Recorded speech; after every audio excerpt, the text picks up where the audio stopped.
Hello YouTube, welcome back to my channel. So today's topic is just some rambling thoughts on what I think about the red pill community, dogs, and poor countries. So this is Rex, and he's really in a frenzy right now. He's looking for the female dog that was here yesterday, and he has been whining all night. Look, he's not even. Come on, Rex, this way. Come on, buddy. Come on. I'm sorry. Okay. He is incessantly looking for the girl dog, the female dog that was here yesterday. That was in heat. He won't listen to me. He's almost run out in traffic. He fell into a drain a few minutes ago. He's just sniffing so hard. He's trying to mate. The sex drives of mammals is incredible. And this is what my point is, I guess, that I'm trying to make about even human sex. Look, he's got his nose stuck in the grass, probably smelling urine from the female dog. Now this was yesterday that this female dog was here. The dog is nowhere to be found. And he's foregoing using the bathroom. He's just stuck in circles. Now he's going to mark his territory. Rex, this way, Rex. He's not listening. There's no way he can listen. He is in the throes of his biology. Rex, come on, let's go. Rex, come on, let's go. Now normally he listens pretty well, and he's not doing it today. There's no trying to get him to come on. Come on, Rex. All right, he's back on his search. And like I said, there was some cars coming earlier, and then he almost ran in front of a car. It's like he normally jumps over these drains right here, but he just walked right over. Okay, you can see it there. But earlier, he just his legs fell right in the drain because he's so focused on this scent of this female dog. And young men are the same. We can come on these YouTube channels and we can tell you not to get married. We can tell you to be careful in your relationships, to give you all the warning signs. But when you're a young man in your teens and 20s and even early 30s, you're not going to listen. You can't. Your biology is going to override everything. Got home, Rex still sitting at the door. Sitting at the door, wants to go out. What's going on, Rex? He can't even eat. He's so focused. He knows what. He just went outside for a long walk. He still wants to go sniff out this female dog that is 2 blocks away. This is why you can't even speak to young men on the internet. They're not going to listen. The young men are minded just like this. You remember what it was like when you were in your 20s, when you were 15. Well, for me, I can remember from age 13 to probably the age of 40. That's all I can do is think about the opposite sex. Or, they say you think about sex every 7 seconds or whatever. It's true.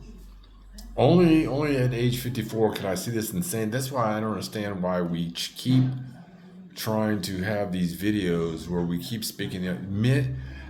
The people watching these videos are in their 50s, 60s, 70s, maybe some 40s. Every once in a while, I'll see a comment that maybe has a guy saying, "Oh, I'm 28, I'm stacking my cash, I'm not going to get married." And or you'll see a guy that says, "Oh, I'm 40, never been married," or I'm glad that, that I don't go out and date and all this stuff like that. And the majority of those men, not all, but the majority of the men are just echoing in these spaces are guys that couldn't get women anyway.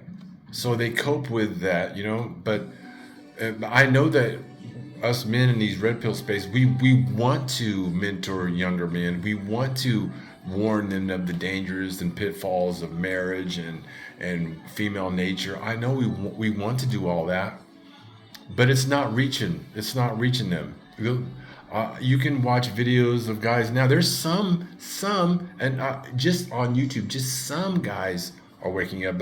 But just think about the vast majority. I walk down the street every day, and I see man after man, especially here in Cote d'Ivoire. Of course, here it's more on survival. Living in a third world country, you're looking. The people here are more focused on survival. and jobs. There's no, societal safety net. There's no welfare. There's no alimony, child support. Like we just had a woman that her husband works, and she's very poor, and we hired her as a housekeeper, or to come in and clean the house every day because Michelle just had the baby, so I'm trying to help her out with housework. And she has a little like 2-year-old with her, and because we wanted to help her out, so we were like, okay, you can't drop the kid off. Her husband works at night. She's even still breastfeeding the child. He's like 2 years old because she says she doesn't have enough food to feed him. So that kind of weighed heavy on us. So we said, okay, we'll pay you to come in. But then her kid would come in and then make bigger mess than when she arrived. Like, he's got fingerprints. He's touching my stuff. He's dropping we gotta lock all the little small items up so he can't get it. He's running around. Then he cries. He wakes up the baby early in the morning. He wakes me up. So we had told her, and we said, we can't have you come back. And she started crying, and because we want to help out, but it's like we want someone to help us here, not bring more of a burden to us here. So here they're just focused on survival. So there's not a whole lot of anyone looking at feminism or patriarchy. There's nothing like that going on here in Cote D'Ivoire. This is I feel so out of touch being in West Africa because I don't really, my connection to the U.S. is watching YouTube videos. And, I try to, I take Rex out for a walk, and it just reminds me of, him sniffing this female dog, and then he just loses his mind. He's still focused. He's just sitting right up underneath me. He can't stop thinking about it. He's crazy. He's so horny. And so that's why I'm saying these guys, it doesn't matter what you tell these young guys or try to reach out to them. That's not the demographic that's we're looking at, that people are watching these videos. Please tell me there's somebody that's under 25, a man, that's watching even this video. We're all just a bunch of old men who've been through the ringer. We wish we could go back. We wish we could go back and know what we know now. And so we live vicariously through these videos we're watching of all these of us old guys talking on these channels. I mean, have you ever had a discussion with male or female of someone under 30? It is fucking mind-blowing how fucking dumb. And I was the same way. I'm dumb too. I'm dumb when I was that age. It's only now that I don't have this super high libido to where I can think with this head and not the one down below. And I even try to talk to some females that are in their 25, 30, and they're so focused on, they still believe, I met some girl at a restaurant, and she was like 23, and she goes, why do men think that they can cheat, but the women can't cheat? They're so focused on such petty issues. I talked to another girl in Nigeria. I tried to tell her, hey, listen, you got to keep your body count low. If you want to find a husband, stop using men for money. Date it with intention. I try to, and then she tells me, oh, you're toxic. You're, I was trying to give her advice how to find a man, because she's just being one older guy's girlfriend after a sugar baby after another.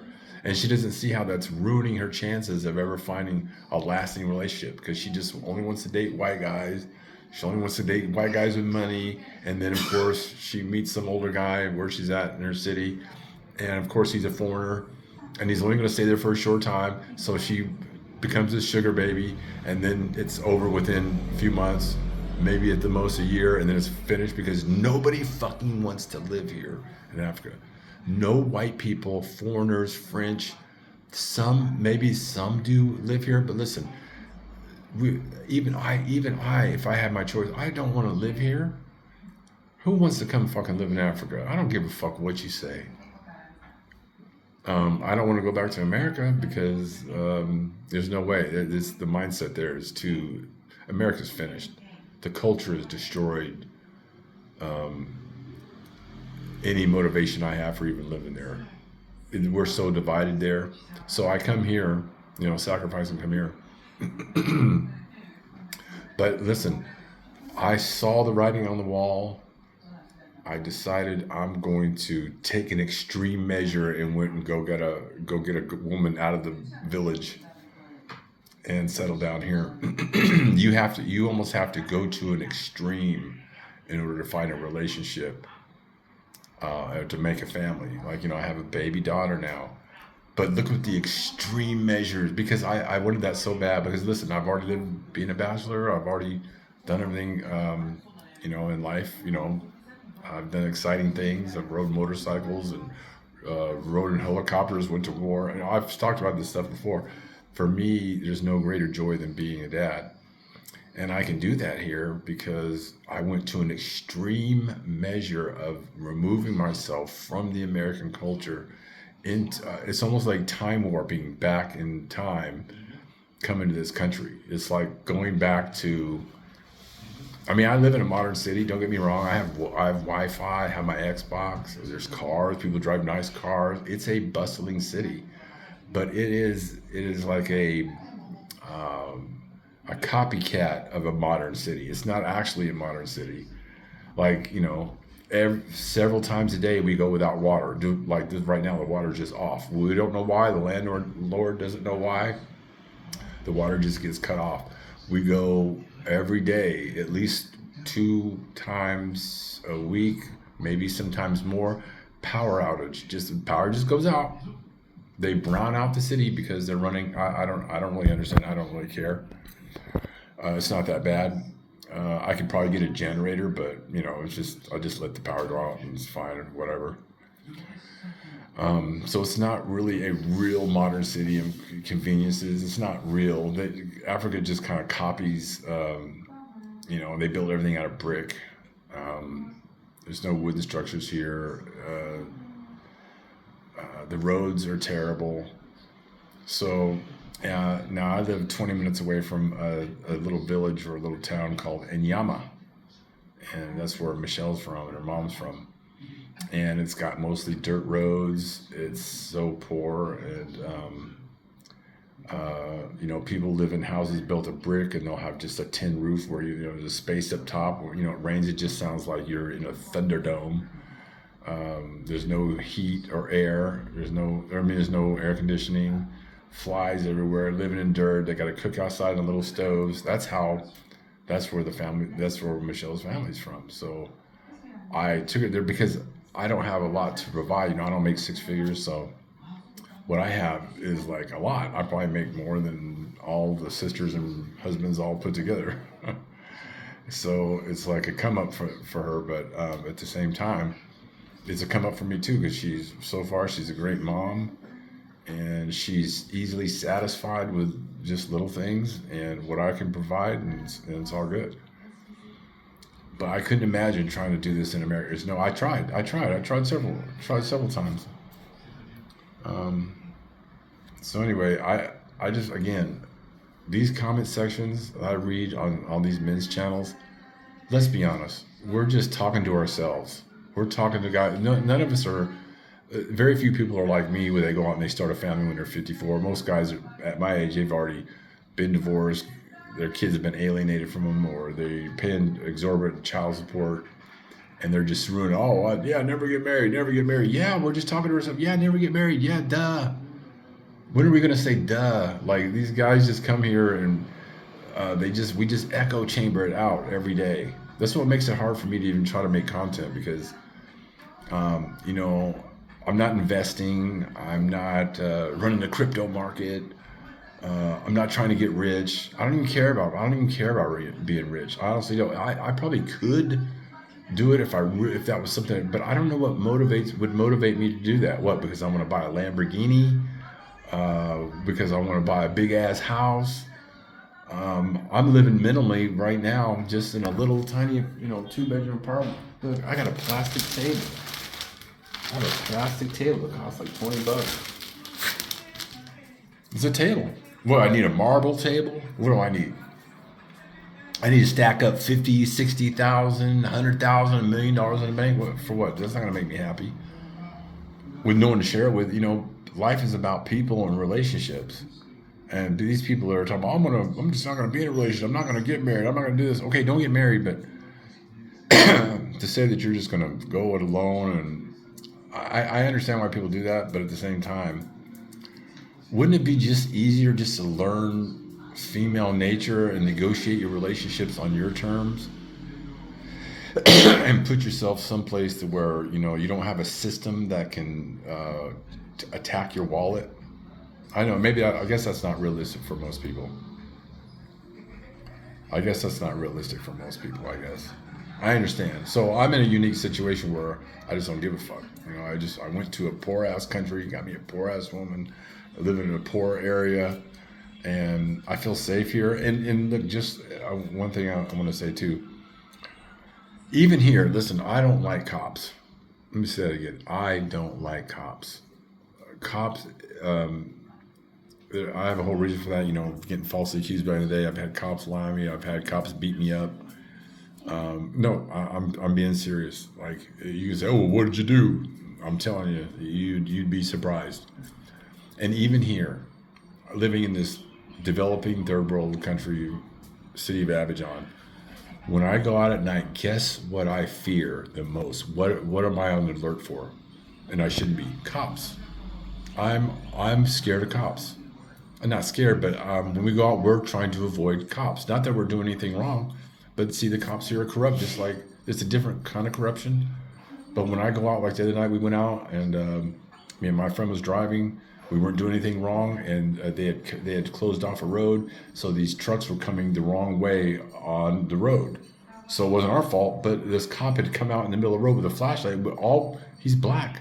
I can't see black people at night, and he had a flashlight, and we said, "Whoa!" And then he acted like we did something wrong. Like, why didn't you pull over? They're speaking in French. I just got the gist of it. They're speaking in French back. He pulled us over, and then we had to get sent over to another cop as if we had done something wrong. We were all going the right way on the road. And then he saw it was two white guys, and then checked our paperwork, checked our passport, put us through the ringer. He was nice, but at the same time, he was fishing, trying to get money. So I wasn't out in the middle of the night in this, it's called Treshville, down by Zone 4. I wasn't worried about getting robbed or assaulted.